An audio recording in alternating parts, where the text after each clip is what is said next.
Αν έχεις περάσει έστω και λίγο χρόνο σε ουφάδικα ή arcade στα 90's, υπάρχει ένας ήχος που δεν γίνεται να έχεις ξεχάσει.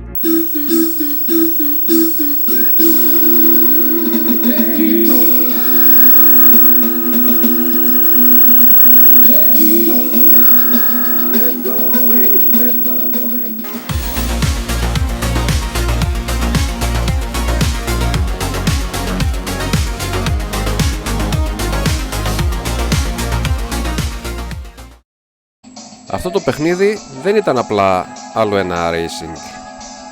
Ήταν εμπειρία. Ήταν από αυτά που έβλεπες κάποιον να παίζει και απλά περίμενες τη σειρά σου. Και όταν τελικά έπιανας το τιμόνι, δεν ήθελες να φύγεις. Σήμερα όμως δεν θα δούμε το arcade, θα δούμε κάτι πιο περίεργο. Την έκδοση του Daytona USA για το Sega Saturn, που για πολλούς ήταν απογοήτευση, αλλά για άλλους ήταν όνειρο. Πάμε να το ανοίξουμε μαζί. Και μόνο το κουτί σε πάει πίσω. Αυτά τα εξώφυλλα είχαν χαρακτήρα. Δεν ήταν απλά ένα render και τέλος, ήταν σχεδιασμένα για να σου τραβήξουν το μάτι στο ράφι. Και σκέψου, τότε δεν υπήρχε ίντερνετ για να δεις τα reviews. Αγόραζες ένα παιχνίδι από το κουτί, από την εικόνα και από ένστικτο. Εδώ και το πίσω μέρος με εικόνες και από το παιχνίδι.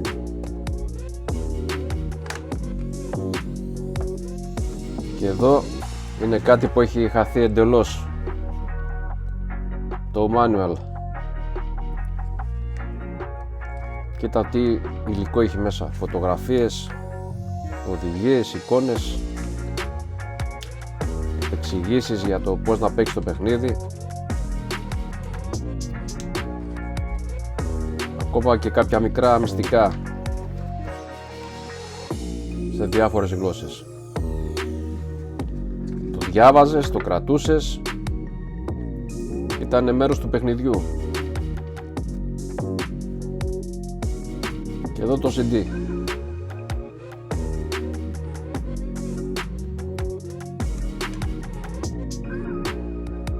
Και πάμε να δούμε το παιχνίδι.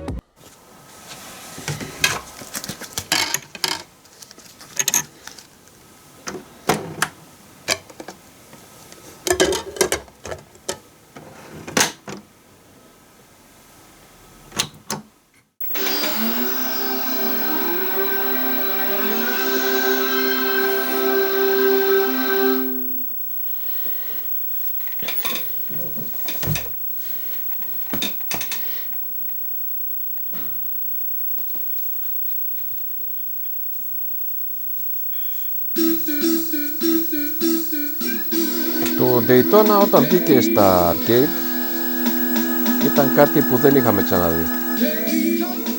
3D γραφικά, ρευστή κίνηση και το πιο σημαντικό, αίσθηση ταχύτητας. Έμπαινες μέσα και ένιωθες ότι τρέχεις. Και φυσικά multiplayer. Να παίζεις δίπλα σε άλλους, να ανταγωνίζεσαι, να φωνάζετε. Αυτό ήταν gaming τότε. Και όταν η Sega είπε θα το φέρουμε σπίτι, όλοι είπαν το ίδιο πράγμα. Τελείωσε, δεν ξαναπάμε arcade. Αλλά δεν πήγε ακριβώς έτσι. Πάμε να το δούμε.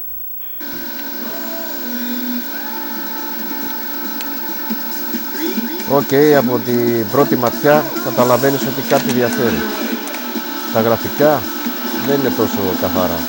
Υπάρχει ένα blur, σαν να μην μπορεί να το κρατήσει το σύστημα. Το frame rate πέφτει. Δεν είναι smooth όπως το θυμάσαι. Και αν έχεις παίξει το arcade το καταλαβαίνεις αμέσως. Αλλά δώσ' του λίγο χρόνο, γιατί μετά από λίγα λεπτά αρχίζεις να το συνηθίζεις. Τα control είναι τίμια, η αίσθηση της ταχύτητας υπάρχει και ξαφνικά ξεχνάς τα προβλήματα. Και εδώ είναι όλο το θέμα. Δεν παίζαμε για τα γραφικά, δεν παίζαμε για την τελειότητα, παίζαμε για το συναίσθημα. Γιατί εκείνη τη στιγμή είχες κάτι που μέχρι τότε υπήρχε μόνο έξω. Και τώρα ήταν στο δωμάτιό σου. Και την τηλεόρασή σου, με το χειριστήριο στο χέρι. Και για μας αυτό ήταν αρκετό. Αυτό θυμόμαστε σήμερα. Όχι τα λάθη, αλλά το πώς νιώθαμε.